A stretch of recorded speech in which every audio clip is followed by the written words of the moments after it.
মহানগৰীৰ ৰাজপথৰ পৰা আজি সকলোলৈকে মোৰ এটা অন্য ভিডিঅ'লৈ স্বাগতম জনাইছোঁ আৰু সকলোলৈকে সুপ্ৰভাত। এতিয়া ৰাতিপুৱা প্ৰায় 6টা বাজিছে। চাওক, গুৱাহাটীৰ ৰাজপথ জনশূন্য, কোনো নাই।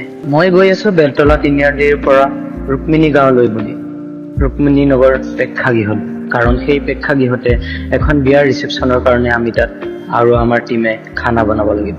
চ' বলক গৈ থাকোঁ।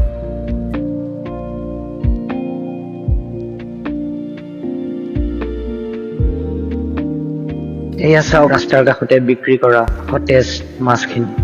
ইয়াত থকা কোনটো মাছৰ কি নাম মই ইমান ঠিককৈ নাজানো। আপুনি যদি জানে মাছটোৰ নাম ধুনীয়াকৈ কমেণ্ট এটাত লিখি জনাই দিবচোন। আহি মই পালোহি ৰুক্মিণী নগৰ। এয়া ৰুক্মিণী নগৰ প্ৰেক্ষাগৃহ। ইয়াতে আমি আজি খানা বনাব লাগিব আৰু ইয়াতে কোনোবা এটা বিয়াৰ ৰিচেপশ্যন আছে। চ' বলক।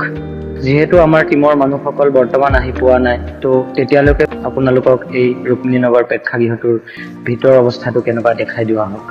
এইটো হৈছে ডাইনিং এৰিয়া, ইয়াতে মানুহে খায়, অৰ্থাৎ ৰিচেপশ্যনটো ইয়াতে হয়। আৰু বলক বাহিৰলৈ।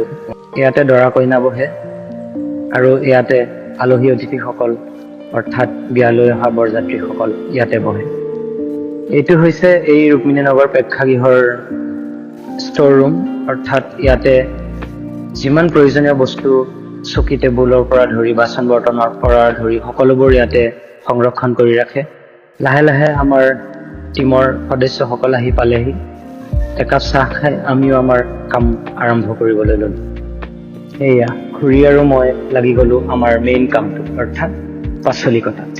আৰু ইফালে এয়া খানা বনাই আছে উস্তাদসকলে। এয়া ভেজ পকৰা, চিকেন পকৰা, ইফালে ছাগলী মাংস বনি আছে, এয়া পোলাও বনি হৈ গ'ল, আৰু ইফালে ভাত বনি আছে, ইফালে বেঙেনা fry, chicken pakora, veg pakora আৰু লগতে এটা স্পেচিয়েল কলডিলৰ পকৰা এয়া বনি আছে। লাহে লাহে বিয়াৰ মানুহসকল আহিল আৰু লাহে লাহেকৈ সকলোৱে খাবলৈ আৰম্ভ কৰিলে। আৰু আমাৰো যিহেতু 2টা বাজিল, ভোক লাগিছে, আমিও এয়া খাবলৈ বহিলোঁ। ছাগলী মাংস, বেঙেনা ফ্ৰাই, মাছ আৰু দালি। ভাত খাই উঠিয়ে এয়া হাতত দৈ আৰু গোল্লাৰ বাতিটো লৈ মই খাবলৈ ধৰিলোঁ। ইয়াত খোৱা বোৱা চলি আছে। চাওঁতে 5টা বাজিল। এতিয়া মই যাব লাগিব অন্য এটা কামলৈ, জালুকবাৰীলৈ। তাত কোনোবা নামতি পাৰ্টি আহিব, কিবা অনুষ্ঠান আছে। চ' তাত গৈ মই এতিয়া পুৰি বনাব লাগিব। তো বলক জালুকবাৰীলৈ যাওঁ। চাওঁতে সন্ধিয়াই হ'ল। এয়া গুৱাহাটীত জালুকবাৰীলৈ যাবলৈ ওলালোঁ আন এটা কামৰ কাৰণে। বহুত বেছি ভিৰ, বলক গৈ থাকোঁ। এইফালে প্ৰায়বোৰ খানা বনাই তেওঁলোকে ৰেডিয়ে ৰাখিছে।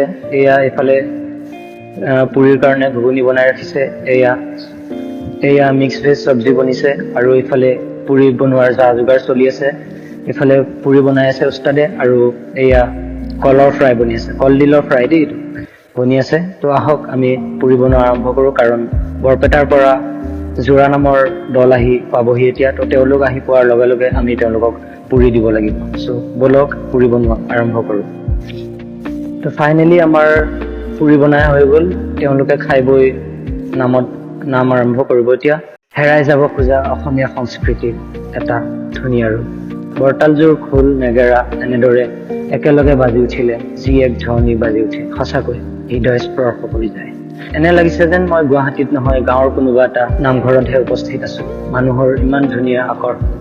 এই জোৰানাম ভাগ এবাৰ উপভোগ কৰক সম্পূৰ্ণকৈ। ধন্যবাদ। অন্য এটা ভিডিঅ'ত লগ পাম।